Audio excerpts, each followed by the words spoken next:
The Legacy of Phrecia event started on February 20th and is running for about 1 month.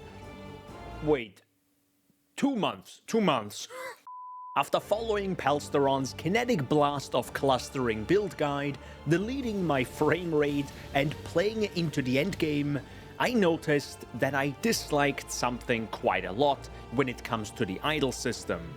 So I want to talk about it. It might also matter for the future of Path of Exile 2.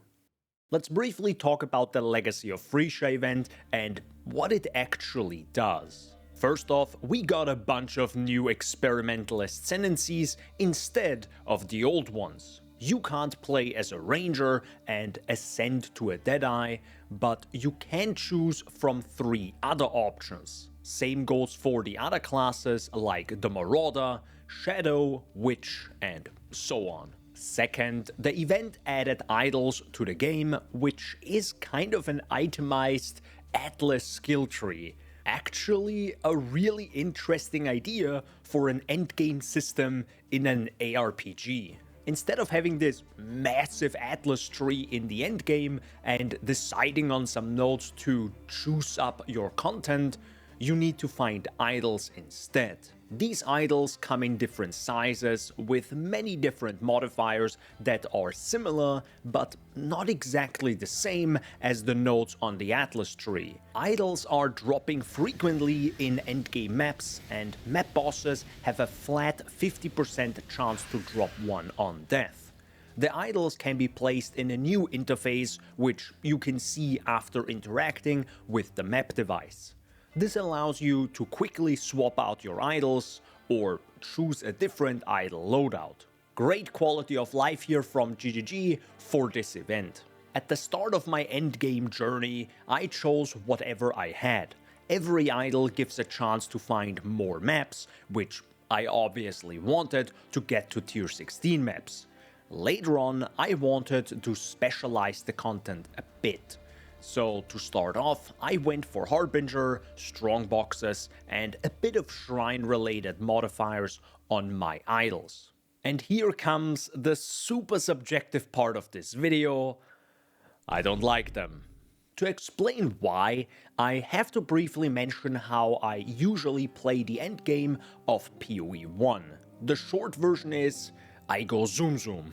I barely pick stuff up, and I want to do content in my map that is incredibly quickly to do. The usual strat for me is to go for strong boxes because I can click it, blast mobs, and pick up the loot if any drops after my uber strict filter hides most of it. For comparison, Harbingers take too long for me, and I hate shards. Ritual is usually too dangerous for my builds, and I hate having to look into a UI and hovering around to find the good loot. Alva is also bad because barely any good loot drops at the end. It takes way longer because you run through a tiny area 3 times per map, and it also has a UI attached to it. I could go on, but strong boxes are the main way for me to enjoy the endgame of Path of Exile 1 right now. This could change as time goes on, of course, and depending on the build I play. But one major thing that I also love about the Atlas skill tree is blocking content. The more content I see in my map that I do not like, the worse it feels to play the game. This is completely a mental thing, but it just feels bad to run past content when you know you could have more of the content you actually want. The word content is starting to lose its meaning, so I'm going to say banana from now on. To add to this, it's not 100% clear on how the random map generation works, but we roughly know when you activate a map in the map device, it checks for a variety of things, like adding banana. Sometimes a map spawns with strong boxes, shrines, and essences, but other times it adds harvest, alva, maybe it throws in expedition too. At some point, there is just so much stuff in a map, it stops adding banana. So if you block banana that you don't want, you give the map generation room to put banana into your maps that you actually want. But you might think there are unique idols, Daniel. You can block the stuff you don't want. Mostly, ignoring the masters right now. You are correct, but here's the issue. If I block all the banana I do not want to see, which is actually all of it, I waste a lot of my spots in my idle interface to just blocking banana.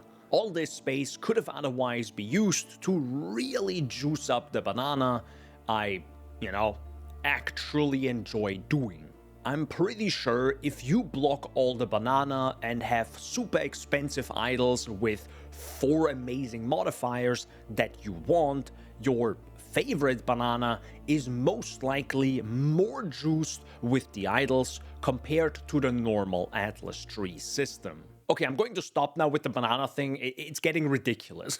But getting to those super expensive idols is probably an absolute pain, because those idols are not going to be cheap, and where do I find hundreds of divines for them? The Atlas skill tree was a beautiful thing and is easy to access, because after you did a bonus objective of a map, you got a point and could use it.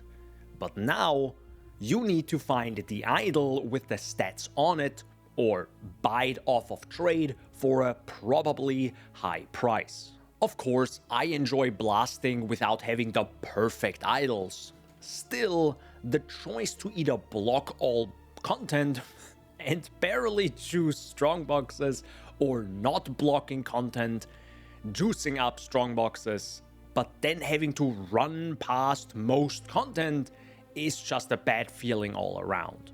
Thus, the event is kind of not for me.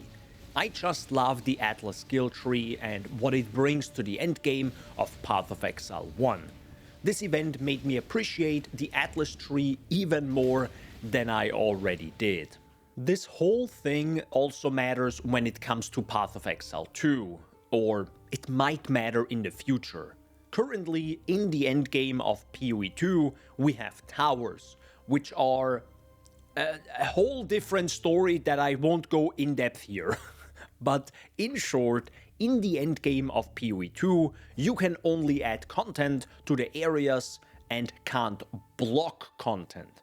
As of right now, I most likely have a mental shift when playing the sequel, because I happily did most of the content early on, unless it's strong boxes, fun enough. Keep in mind, they are going to add more content to PoE 2 as time goes on, and that means we'll have more and more content in our maps. But that's the issue. Not being able to block content may result in players dropping off early, because they either do all the content, which takes time and burns them out from actually doing the content they enjoy more, or they skip the content they don't like, also burn out, because who wants to constantly run past content in the map, or video game in general? Sadly, I'm burning out of PoE 1 at a record time again,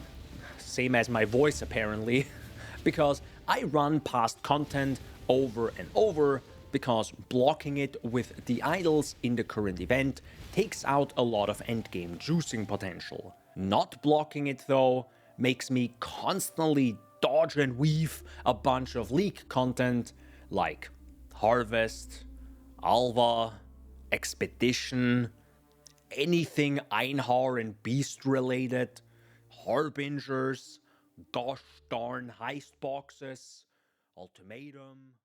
Thank you so much for watching. This video was not to say that the event isn't fun, or I haven't had fun playing it.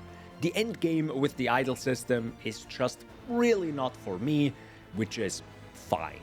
Comment down below what build you are playing and what endgame juicing strat you are doing. Please don't tell me it's the city square ritual strat. Please don't. If you enjoyed, subscribe, and don't forget to stay hydrated, gamers.